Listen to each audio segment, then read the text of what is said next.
शेतकऱ्यांसाठी आजच्या ठळक आणि झटपट बातम्या। लाडक्या बहिणींनो लक्ष द्या, या तारखेला मोठी घोषणा होण्याची शक्यता आहे। 2100 रुपये मिळणार। निवडणूक होऊन जवळपास 3 महिने उलटले आहेत, मात्र 2100 रुपयाची घोषणा अद्याप झालेली नाही। त्यामुळे ही घोषणा नेमकी कधी होणार आहे याकडे महिलांचे लक्ष लागले आहे। देवेंद्र फडणवीसांवर टीका करताना संयम ठेवा, उदय सामंतांचा जरांगेंना सल्ला।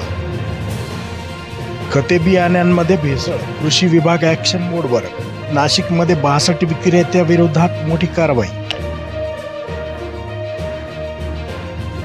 शेतकऱ्यांना जात स्वावलंबनच्या विहिरीचे अनुदान मिळेना, आत्मदहनाचा इशारा।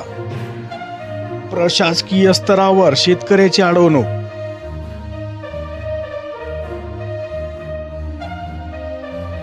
मातीमोल भाव, 2 एकरावरील कोबीला अल्पदर।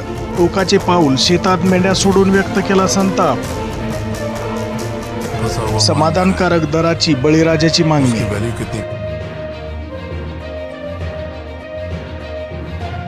ई पीक पाणी का नाही, हमी भाव केंद्रावर नोंदणीसाठी पीक पेरा आवश्यक। 31% नोंदणी, बाकीच्यांची अडचण काय?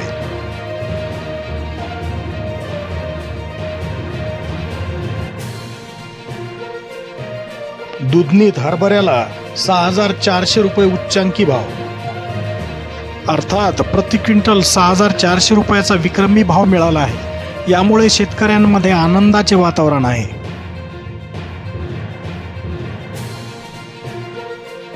शेकडो हेक्टरवर होणार लागवड, धन अंगणी सुखाची बरसात होणार, शेतकऱ्यांना लाभ। ग्रामीण भागातील नागरिकांच्या हाताला काम देणे आणि त्या माध्यमातून ग्रामीण भागाचा विकास करण्याच्या दुहेरी उद्देशाने राज्यात महात्मा गांधी ग्रामीण रोजगार योजना राबविण्यात येते।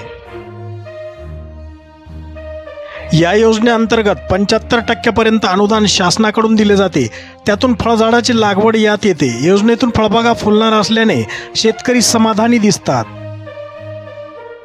शासनाकडून किती अनुदान दिले जाते? महाराष्ट्र राज्य शासन शेतकऱ्यांना फळझाडाच्या लागवडीसाठी 50 ते 75% पर्यंत अनुदान देते। हे अनुदान फळझाडे खरेदी, ठिबक सिंचन आणि लागवडीसाठी लागणाऱ्या इतर खर्चासाठी उपयोगी पडते।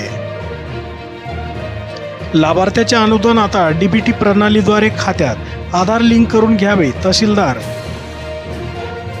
केंद्र व राज्य शासनाकडून राज्यातील संजय गांधी निराधार श्रावणबाळ सेवा राज्य निवृत्ती वेतन अनुदान दरमहा लाभार्थ्यांच्या खात्यात जमा करण्यात येते। तथापि त्यामध्ये आता शासन पातळीवरून बदल करून ते अनुदान थेट लाभार्थ्याच्या डीबीटी प्रणालीद्वारे दिले जाणार असल्याचे लोहा तालुक्यातील या योजनेचा सर्व लाभार्थ्यांच्या बँक खात्याशी आधार व मोबाईल संलग्न करून घ्यावेत असे आवाहन तहसीलदार यांनी केले आहे। अतिवृष्टीचा निधी खात्यात, सोयगाव तालुक्यातील शेतकऱ्यांना दिलासा। अतिवृष्टीमुळे बाधित पिकांच्या नुकसानीपोटी 4 महिन्याच्या प्रतीक्षेनंतर तालुक्यातील 32,899 पैकी 24,147 शेतकऱ्याच्या बँक खात्यात सोमवारी दुपारी 19,11,92,000 अनुदान रक्कम वर्ग करण्यात आली आहे। लाडकी बहिणीनंतर आता लखपती दीदी, फडणवीस सरकार राज्यात राबविणार नवी योजना। आज BKC मध्ये उमेद या शासनाच्या कार्यक्रमाचे मुख्यमंत्री देवेंद्र फडणवीस यांच्या हस्ते उद्घाटन करण्यात आले।